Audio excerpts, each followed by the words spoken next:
Dan sekaligus rahasia lain, kalau teman-teman jurnalis mau, data RAPBN itu ada KL. Nanti dibahas 1,5 bulan, 2 bulan. Perhatikan lembaga KL mana yang selalu mendapat tambahan di saat pembahasan 1,5 bulan. Jawabannya yang tadi lagi, salah satunya.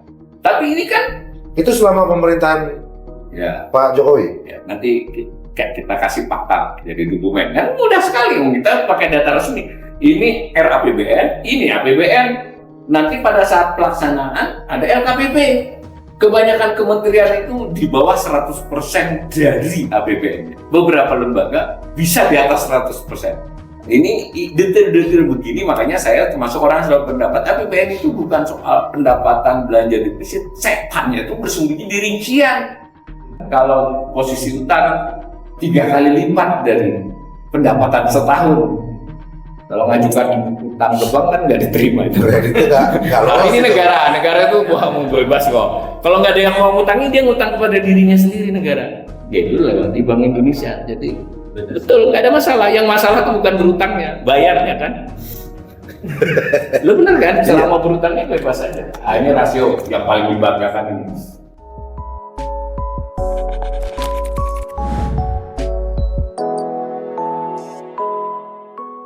Terserah daerah lah mau ngapain, makin ke sini lu gua kasih duit, tapi ininya banyak, cuma kelewatan aja.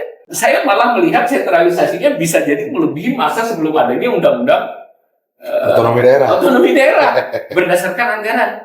Dan siapapun tahu otonomi yang utama itu hanya bisa jalan kalau anggarannya juga otonom. Kalau enggak ya berat. Jakarta oke, PAD-nya segitu.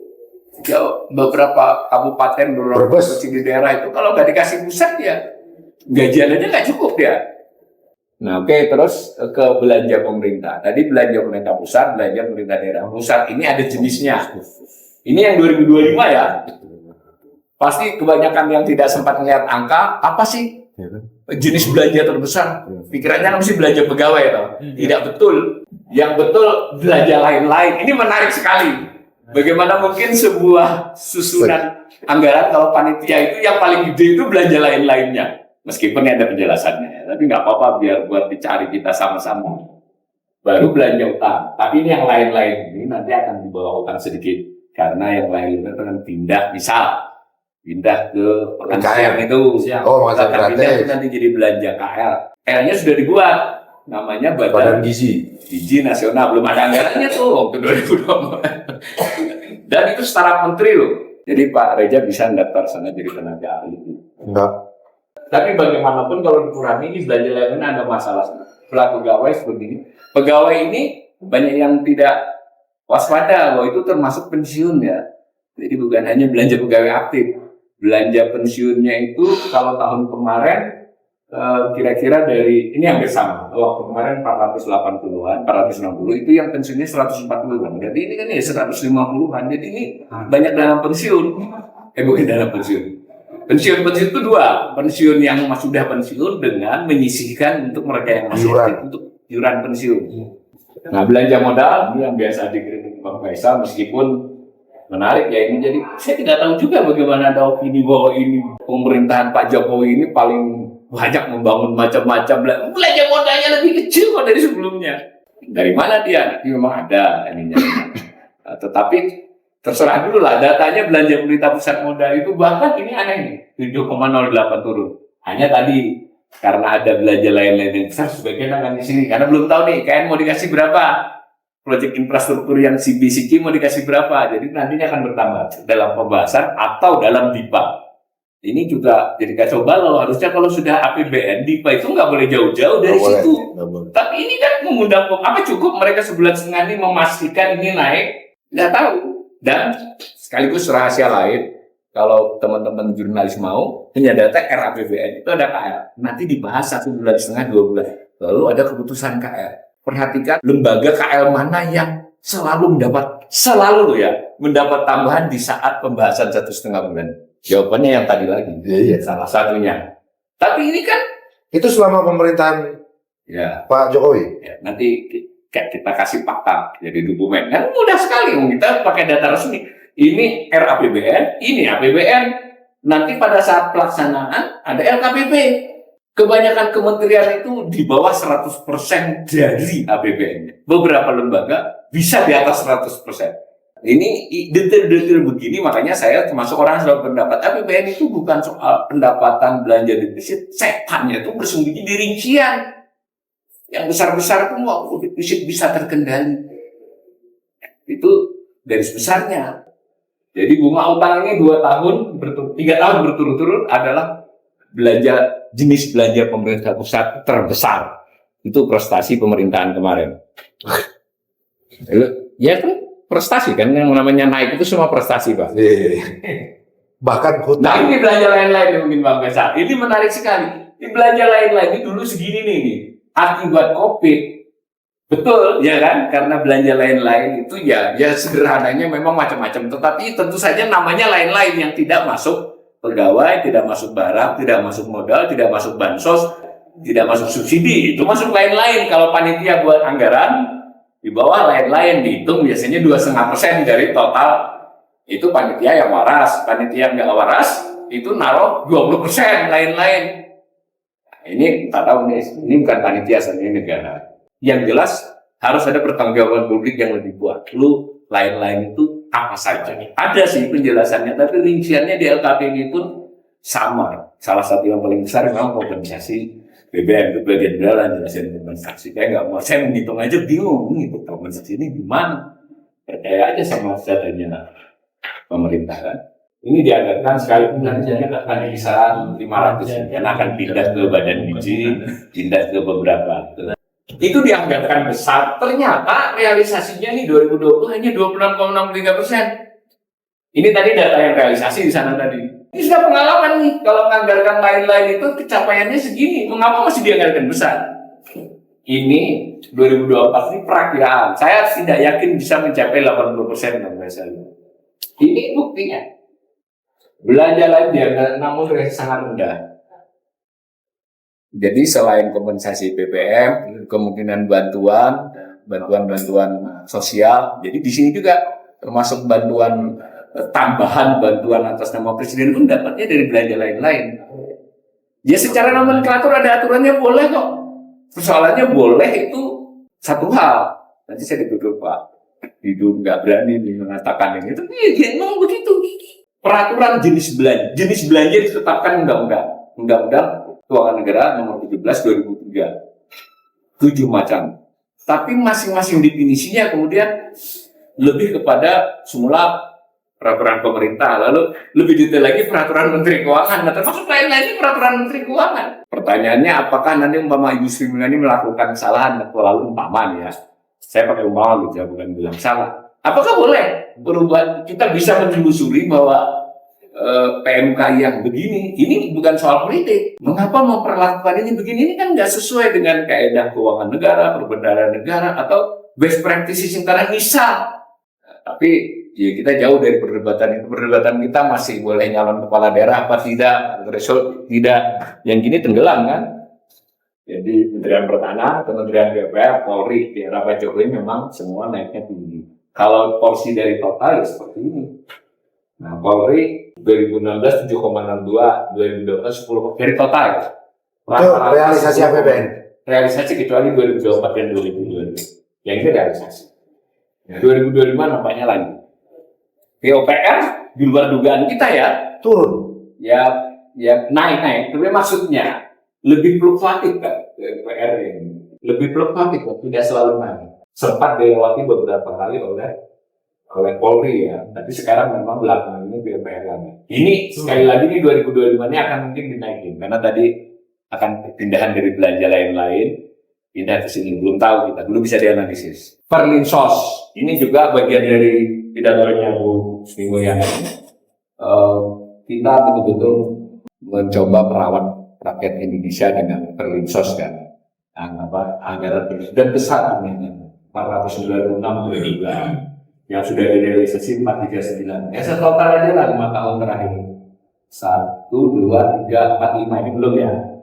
Nilainya berapa? 2.363 triliun Bang 5 tahun ya. Berarti 475 triliun per tahun perlinsos itu. Apa hasilnya? jumlah penduduk miskin Maret sampai Maret 22 bertambah. Jadi 22 bertambah berapa ini? Bertambah 120.000 orang. Statistik BPS saya tidak tahu. Saya tidak tahu bagaimana disebut menurun adalah persentasinya. Ini kan jadi masalah karena jumlah penduduk bertambah, persentase penduduk miskin, orang miskinnya itu sebetulnya stuck atau hanya malah bertambah sedikit. Tapi angka persentasinya kan turun. Nah, buat kita sebuah negara, menurut saya secara kebijakan yang penting itu orangnya, bukan persentasinya. 1% kalau orangnya 1 juta, hanya ini masalah sangat serius. Belum lagi serius yang lain. Orang tidak miskin seperti Reja ini, cuma sedikit di atas kemiskinan. Bang Reja ini. Jadi batasnya 588, dia 600 nih. Karena anaknya banyak, dia ya 600. Tapi di situ. Jadi banyak penduduk Indonesia itu di sekitar garis kemiskinan. Dan Perlinsos ini benar, Perlinsos ini menyasar kepada 40%. Betul itu sudah. Tapi mosok cuma bisa mengurangi segini dan anggaran.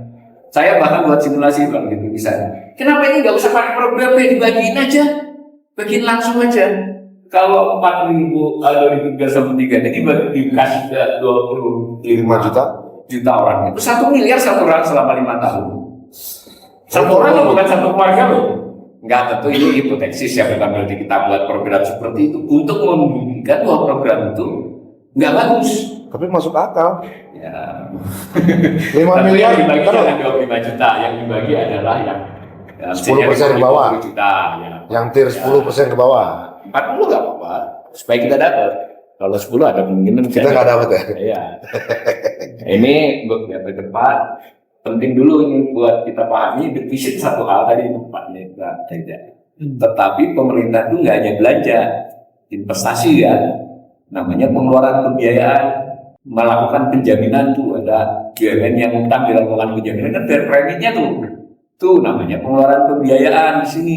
Nah pengeluaran pembiayaan berarti kalau 616 sekarang akan ngutang 75 berarti pengeluaran pembiayaannya kurang lebih 160 kan?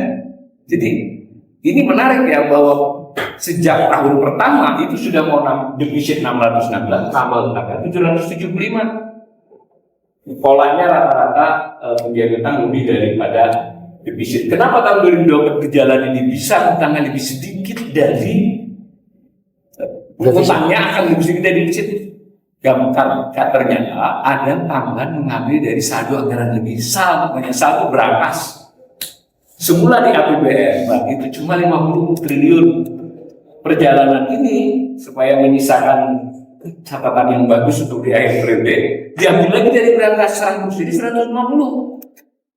Nah saya tidak tahu, mestinya itu kan persetujuan DPR. Sejauh ini kita hanya tahu informasi dari pemerintah 150 triliun karena ada di berantas 150 bisa menutupi sebagian defisit atau utangnya hanya lebih sedikit itu 550-an. Akibat pola-pola pembiayaan yang seperti itu dapatlah posisi utang. Saya menduga sekarang 8.450 nih per akhir Juli. Saya menduga 8.850 sampai 2024. Mungkin dia 8.800 karena dia ngeluarin SAL tadi. Ini dugaan saya ketika SAL 100 belum ada Pak. Jadi bisa 8.750.